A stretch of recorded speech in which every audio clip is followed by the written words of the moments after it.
Fidèles téléspectateurs, vous faites bien de nous regarder de partout, depuis les quatre coins de la planète Terre. Bienvenue dans ce programme dont vous nous regardez depuis la ville aux 7 communes. Pour vous, cet après-midi, nous allons recevoir le docteur Baudouin Kabouya Kayeye, qui est le père de l'église Assemblée charismatique, bien sûr, sacerdoce. Avec ce dernier, nous allons quand même essayer de parler en long et en large de la parole de Dieu, pourquoi pas, de ses ouvrages. Il est en même temps écrivain. Il va très bien se présenter avant qu'on ne soit dans le vif du sujet d'ailleurs. Bonjour, pasteur, et bienvenue dans ce programme. Bonjour, mon frère.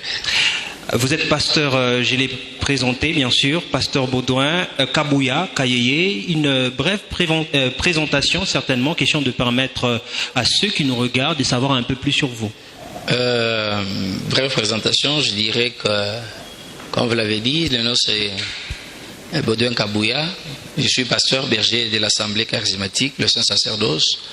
En dehors de ça, Dieu nous utilise dans le domaine de l'enseignement, donc on est aussi docteur de la parole. Et nous dirigeons également un autre ministère, le ministère international des sacrificataires de Dieu, là où on réunit les pasteurs pour la formation, également l'encadrement. Et sur le plan scientifique, on a une licence en statistique, option mathématiques de gestion. Père de 5 enfants et marié à la prophétesse Élise Kabouya Nseya. Alors, c'est un père des familles, également un père spirituel, faut le dire. Il est également écrivain. Nous allons tenter de parler en lien large sur tout cela. Avec nous allons, vous êtes présenté à l'état civil également par rapport à votre ministère. Ça fait combien de temps que vous évoluez? Dans le ministère, ça fait pratiquement depuis 2009 qu'on a été comme pasteur. C'est depuis 2009. À 2010, on a commencé le ministère international des sacrificateurs de Dieu. Là, on encadrait également les serviteurs de Dieu. On organise également beaucoup de conférences. Et en dehors du fait qu'on est en train d'écrire des livres. Et c'est en 2014, au mois de septembre, que Dieu a permis que nous puissions commencer une église. L'appel d'être serviteur de Dieu, et aussi nous en dire un peu plus. Oui, l'appel de serviteur de Dieu, ça a commencé bien avant, depuis qu'on a cru au Seigneur. C'est-à-dire en 1992 d'abord, on a commencé à fréquenter l'église, viens et vois. Mais à cette époque-là, on avait un pied dedans, un pied dehors. On allait à l'église, on n'était pas chrétien. Mais c'est à Kinshasa, en 1996, dans l'église du révérend pasteur, l'évêque Jean-Baptiste Soumbela, qu'on a donné la vie à Christ, là qu'on a été baptisé. Et déjà à partir de 1999, Dieu a commencé à nous parler par rapport au ministère doctoral. Et en 2000, pratiquement 2001, c'est là qu'on a commencé à exercer, qu'on a commencé déjà à prêcher à l'église locale et on nous invitait dans beaucoup d'églises. On servait l'Éternel et on a fait pratiquement, si je compte bien, même 13 ans. On prêchait, on servait Dieu auprès de nos pères et c'est après 13 ans que Dieu nous a demandé de commencer l'église.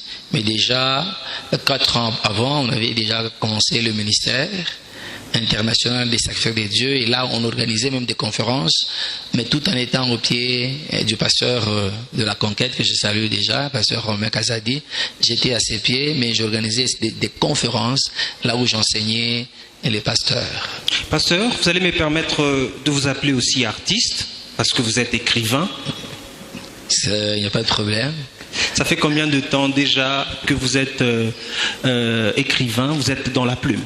Oui, les premiers livres, je l'ai publié en 2010. C'est alors qu'on a publié les premiers livres. Et 2 ans après, on a publié le deuxième et ainsi de suite. Maintenant, nous sommes au 5e livre. 4 livres en actif, un 5e qui est en train de venir. Le premier, et bien sûr que vous avez sorti, c'est Le Sacrificateur et l'Autel. Vous pouvez nous en dire un peu plus? Oui, les sacrificateurs et l'autel, tout est parti de Apocalypse 5, de 9 à 10. La Bible dit que Christ nous a rachetés les gens de toute tribu, de toute langue, de tout peuple, de toute nation, et il a fait d'eux un royaume et des sacrificateurs pour régner sur la terre. Donc Dieu a voulu que par Christ, qu'il y ait des gens qui soient rachetés pour être sacrificateurs sur la terre. Voilà pourquoi on a parlé sur ça et nous avons essayé de faire comprendre dans la Bible que quand on parle des sacrificateurs, ce n'est pas seulement des sacrificateurs de Dieu, le diable aussi a des sacrificateurs.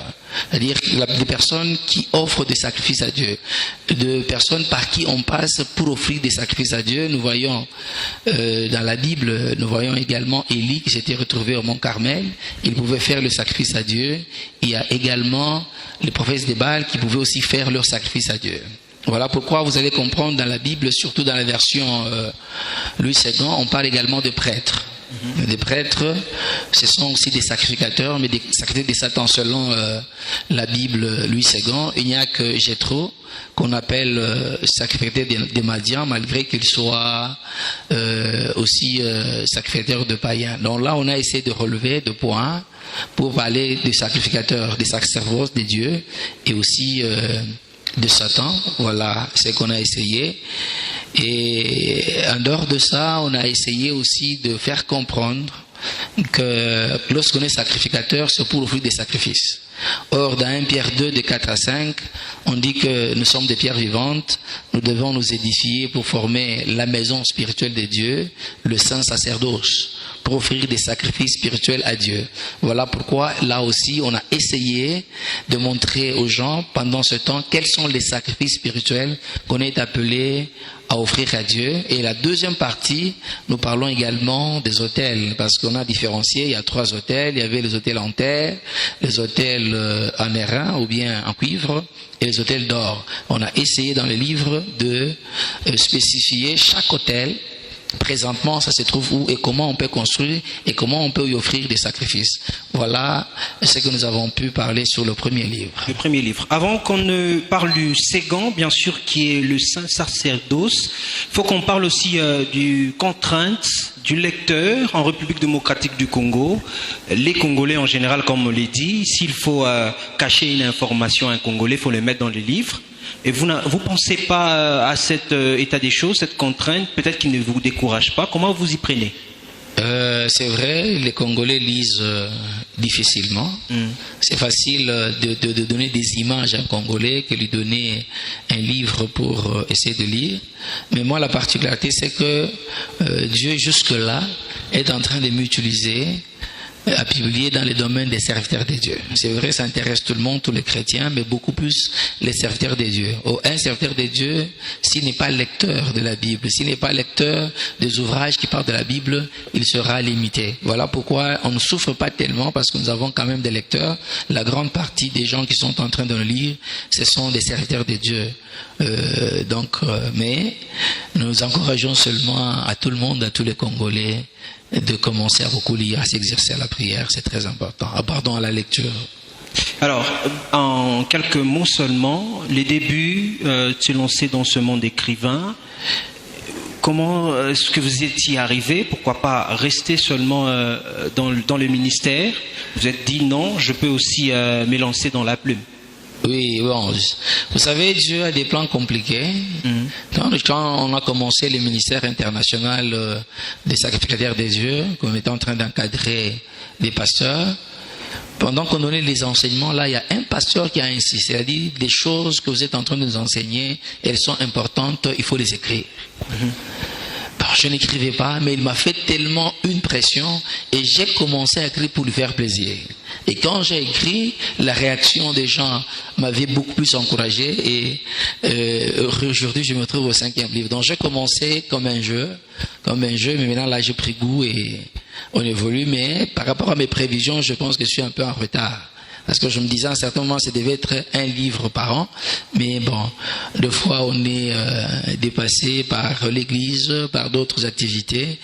Et voilà pourquoi, durant 12 ans, nous ne sommes qu'au 5e livre. 5e livre, on va en parler. On va aller sur le deuxième ouvrage, qui est le saint sacerdoce.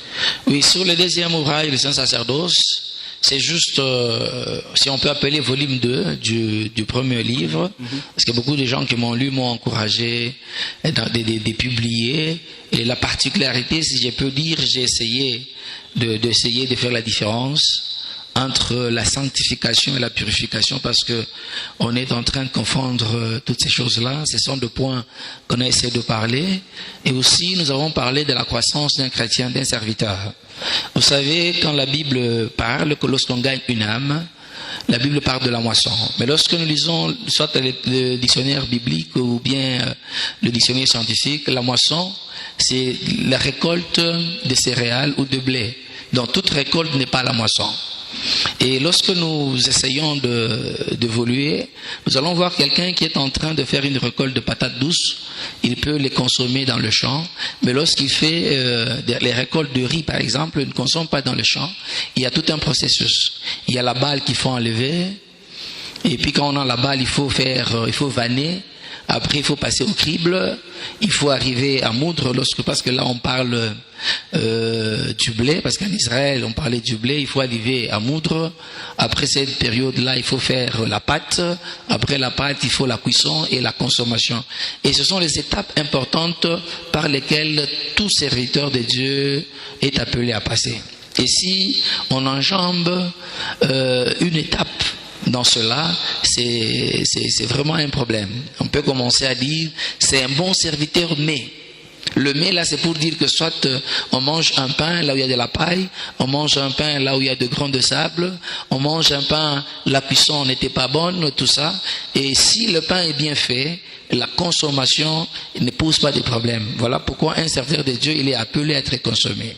Et à ce moment-là, il est appelé à bien passer de la moisson jusqu'au niveau de la panification ou au niveau de la cuisson. Là, ça va donner un très bon résultat. Certainement, le deuxième, qui est similaire au premier, on parle de sacrificateur dans le premier, pasteur, depuis un certain temps, vous le savez d'ailleurs, je crois que vous êtes aussi féru de réseaux sociaux, personne s'en passe depuis un certain temps. On sent que l'église corps du Christ est dans une certaine guerre, les pasteurs qui s'éguerroient de gauche à droite, il y a même des réponses en plein culte, on va voir un pasteur qui répond à un autre, et tout cela est sur la toile mondiale, qui est d'ailleurs l'Internet. Qu'est-ce que vous pouvez en dire ? Oui, parlons de tout ça. Voilà pourquoi c'est intéressant que les gens puissent lire ce deuxième ouvrage-là sur le saint sacerdoce. Tout ce qui arrive, c'est le fruit de l'impréparation. Tout ce qui arrive, c'est peut-être que les gens sont allés rapidement et les étapes n'ont pas été bien respectées. On a eu l'appel, c'est vrai qu'on a suivi une formation, qu'on a évolué, mais lorsque les choses ne sont pas bien faites, lorsque les étapes ne sont pas bien observées, lorsque l'étape de la moisson jusqu'à la cuisson n'est pas bien respectée, c'est ça les résultats. Ça nous fait tellement mal. Actuellement, ce que nous sommes en train de vivre, le scandale auquel on est en train de vivre, ça dérange les brebis, ça dérange même les païens. Il y a des gens qui veulent donner leur vie à Christ, mais quand ils remarquent tout ce qui se passe là, ils se disent que non, là c'est de l'aventure. Voilà pourquoi chacun de nous doit également arriver à se poser la question. Nous tous les serviteurs de Dieu, lorsqu'on sert Dieu, mais il y a toujours des remises en question. On dit non, vous êtes serviteurs, tout ça, mais votre caractère, il y a ceci. Il faut toujours remettre en cause, à savoir, est-ce que j'ai été bien préparé? Est-ce que je suis suffisamment outillé pour jouer ce rôle? C'est là. Mais si quelque part on continue à avancer et qu'on ne cherche pas à arranger, on sera toujours un pain qu'on consommera, et un pain lorsqu'on le consomme, il y a toujours des mais, il y a toujours des problèmes. Il y a des gens qui ne sont pas satisfaits. Ils peuvent aimer le message, mais quand ils voient la personne, le comportement, en tout cas, c'est deux mondes différents. Voilà un peu la difficulté et l'importance également du second livre. Alors, c'est les brebis qui en pâtissent. On va s'éterniser un peu sur cette question-là. Pasteur, vous avez plus de 13 ans dans ce ministère. C'est permis de répondre à un autre pasteur à la chair. Et c'est permis. Bon, même pas répondre à un pasteur. Nous ne pouvons pas utiliser la chair comme un droit de réponse. La chair, lorsqu'on est là, c'est-à-dire c'est Dieu qui nous donne un message, nous communiquons. au peuple de Dieu. Mais on ne peut pas utiliser la chair pour un droit de réponse, pour attaquer. Même les brebis, on ne peut pas le faire. Il ne faudrait pas que même moi j'ai un problème contre une brebis. Au lieu de parler avec, je prépare un message juste pour m'attaquer. Non, là je fais de Dieu, c'est un combat. Et Dieu n'a pas besoin de tout ça. Dieu a besoin que lorsque nous montons à la chair, c'est lui qui nous communique la pensée et nous communiquons la pensée. Si nous avons des problèmes à régler, nous le réglons en dehors de la chair. C'est ce qui est plus important. La chair, lorsqu'on commence à utiliser la chair pour un droit de réponse, pour des combats, des attaques, des réponses, et là on comprend qu'on ne fait plus l'œuvre de Dieu. Là on commence à se présenter. On ne présente pas Jésus, on commence à se présenter soi-même. On ne défend pas la cause de Jésus, on commence à défendre sa propre cause. Et là on ne travaille pas pour Dieu. Est-ce que le marketing est permis dans l'église? C'est-à-dire, les pasteurs parlent d'eux, ils s'attaquent de gauche à droite pour que la toile va à leur encontre, c'est-à-dire pour leur façon, qu'on parle un peu plus d'eux, passez-moi ce terme, c'est-à-dire c'est une sorte de marketing qui s'installe. Est-ce que le marketing est vraiment permis dans l'église? Est-ce qu'il faut faire la publicité de l'église ou la publicité du Christ? Oui, tout ça, c'est ce qui est en train de nous compliquer pendant ce temps. Si nous comprenons que nous sommes en train de travailler pour Dieu, on saura ce qu'on est en train de faire. Pendant ce temps, vous savez, on se retrouve un peu en difficulté. Il y a beaucoup de gens qui veulent faire ce qu'on appelle des buzz. Il peut amener n'importe quel sujet. Il sait très bien qu'avec ces sujets-ci, je serai beaucoup suivi, on va parler de moi. Et bon, je commence à voir que même certains pasteurs, ils peuvent se lever, ils créent une querelle qui n'existe pas. Ce sont des amis, ils se disent que bon, pour qu'on parle de nous, toi tu fais ça, moi je fais ça, on commence à nous suivre. Et pendant ce temps, on n'annonce pas Christ. Au lieu qu'on parle de Christ, on commence à parler de vous. Dans l'œuvre de Dieu, nous devons apprendre à disparaître et élever Jésus. Si on parle beaucoup plus de nous, les serviteurs, on parle plus de nos églises que de Christ, là nous ne travaillons pas pour Dieu, nous travaillons pour nous-mêmes. Voilà, à un certain moment, nous devons toujours faire la part des choses entre travailler pour Dieu et travailler pour soi-même. Chercher à défendre les intérêts de Dieu et à un certain moment accepter. En tant que serviteurs de Dieu, nous sommes appelés à accepter la honte, à nous humilier. Notre Seigneur Jésus-Christ a montré l'exemple. Vous savez, quand on parle de l'humilité, c'est arriver à s'humilier soi-même. Mais si moi je me suis déjà humilié moi-même et que quelqu'un d'autre parle de choses qui m'humilient, je serai calme. Voilà pourquoi notre Seigneur Jésus-Christ, il a commencé par s'humilier lui-même, il se fait serviteur, et quand on l'a emmené à la croix pour l'humilier, puisque lui-même s'était déjà humilié, il a dit que Dieu pardonne-leur, ils ne savent pas ce qu'ils font. Le problème qui est là, nous sommes serviteurs de Dieu, mais la dimension de l'humilité nous dépasse.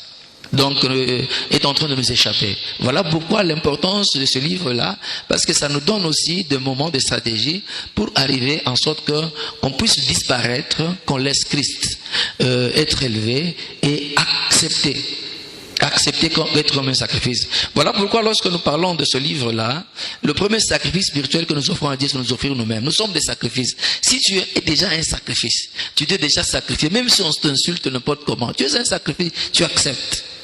Mais si tu ne t'es pas encore donné en sacrifice, tu cherches ton honneur, et quand on attaque ton honneur, tu répliques directement. Voilà pourquoi ce livre, les deux premiers livres sont vraiment intéressants, parce que ça nous permet à comprendre que le grand sacrifice spirituel que Dieu est en train de chercher pendant ce temps, et le premier, c'est nous offrir comme un sacrifice vivant, comme un sacrifice saint, vivant et agréable à Dieu.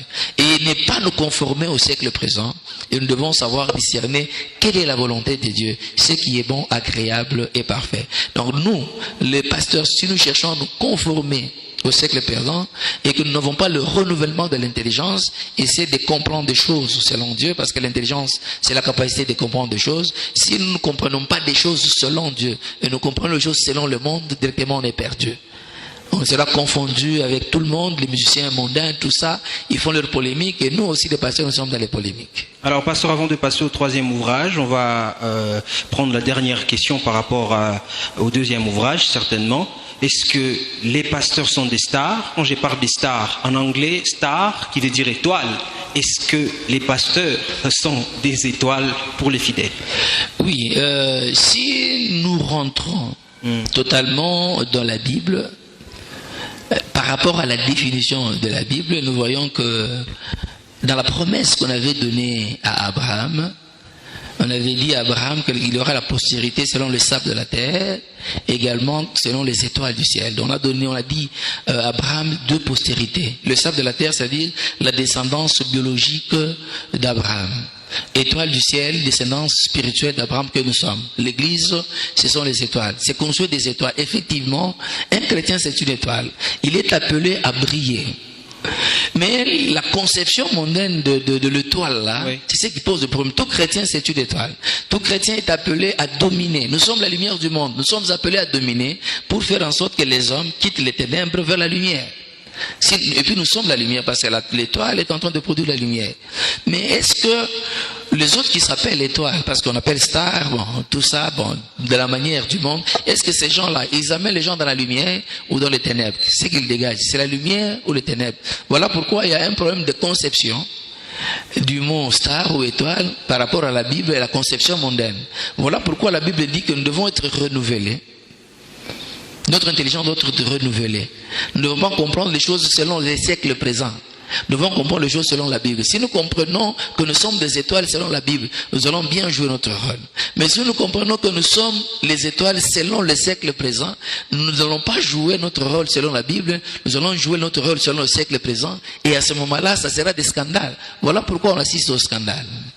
Alors, on va parler du 3e livre, qui est la Sainte Seine, et bien sûr ses ministères, ses mystères. Oui, sur la Sainte Seine et mystère, on a beaucoup plus parlé sur la Sainte Seine, de par la manière c'était organisé. On a parlé que ça a commencé d'abord par l'agneau pascal, pendant que les gens ont quitté l'Égypte.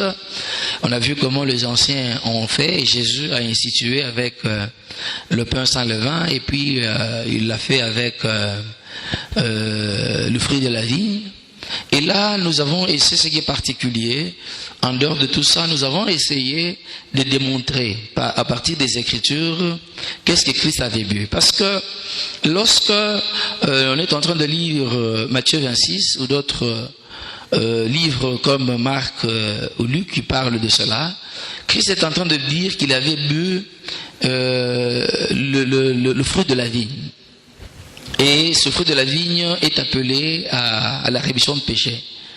Et généralement, pour beaucoup de gens, lorsqu'on parle de fruit de la vigne, ils pensent en vin. Or, il y a les jus de raisin, il y a également le vin. Maintenant, entre les deux, nous devons savoir qu'est-ce qu'on a consommé réellement. Est-ce que c'était le vin ou c'était les jus de raisin? Sur ces 2 points. Mais lorsque nous avons essayé avec la Bible à l'appui, démonstration, nous avons compris que ce que Christ avait consommé. Nous avons parlé beaucoup plus de ça et les avantages. Parce que pour beaucoup de gens, quand on consomme la Sainte Seine, bon, c'est juste, nous voyons également comment est-ce que le baptême est attaqué. On a parlé de beaucoup de choses là-bas. C'est que je peux juste évoquer, parce que dans beaucoup d'opinions, ils disent que le baptême n'a rien à voir avec le salut, le baptême ne sauve pas. C'est ce qu'on a cherché aussi à épingler pour dire que le baptême, c'est un élément important dans les saluts. Parce que lorsque nous sommes en train de lire Marc 16, la Bible dit « Celui qui croira et qui sera baptisé sera sauvé. Et celui qui ne croira pas sera condamné. » Dans la première phrase, on donne des conditions pour avoir le salut. On parle de croire, on parle également du baptême. Et c'est relié par la conjonction « et ». On n'a pas dit « où ». Comme c'est relié par la conjonction, et c'est pour dire que les 2 choses-là sont importantes pour avoir le salut. Et quand on dit que celui qui ne croira pas sera condamné, c'est pour dire que nous devons observer l'ordre. L'ordre premier, c'est d'abord croire. Lorsqu'on croit, c'est alors qu'on peut passer au baptême. C'est pratiquement l'eau. C'est-à-dire que si tu n'as pas encore cru, tu ne peux pas passer au baptême. Si on te plonge dans l'eau, ce n'est pas important. Voilà pourquoi il y a des gens qui disent le brigand là à la croix. Oui, le brigand à la croix, notre Dieu, il y a la grâce qui est là, nous ne pouvons pas refuser. Mais ce brigand-là n'a pas eu l'occasion de descendre de la croix et refuser le baptême. Ça, c'est une exception. Et si ce brigand pouvait descendre de la croix et on nous parle du baptême, il refuse, il ne repaye cette grâce-là. C'est comme quelqu'un qui accepte Christ sur le lit de l'hôpital, il meurt directement. Et là, il a donné sa vie à Christ, il n'a pas eu l'occasion d'aller se faire baptiser directement, il a les saluts.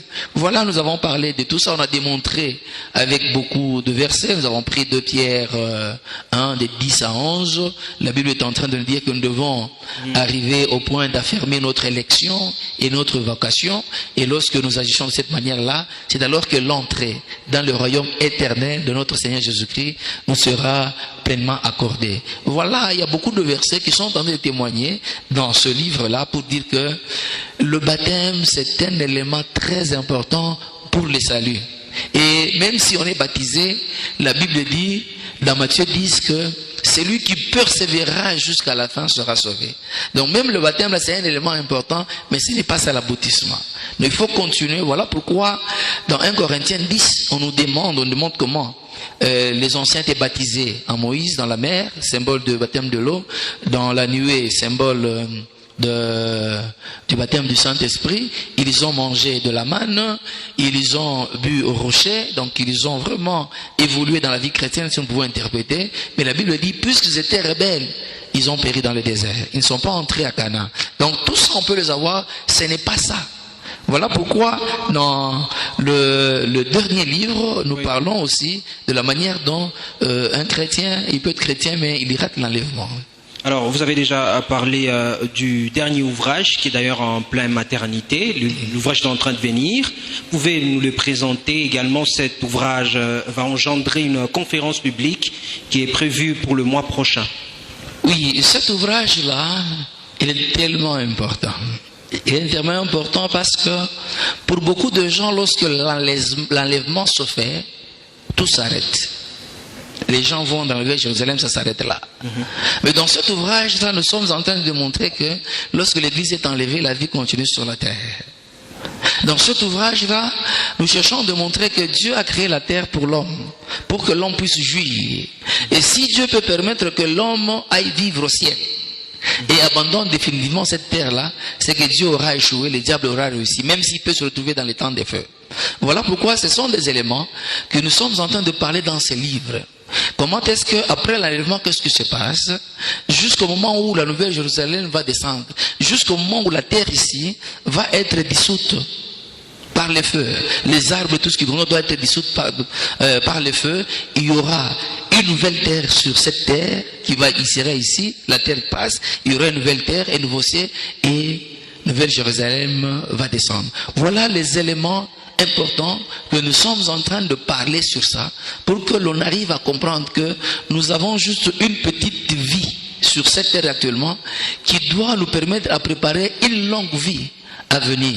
Et dans ce texte-là, ici, nous sommes en train de permettre aux gens qu'ils comprennent et que les temps de feu, c'est différent de l'enfer. Oui. C'est vrai que le paradis, c'est le ciel, mais c'est l'un des ciels, parce qu'on parle des cieux. Nous avons essayé d'expliquer aussi, quand nous sommes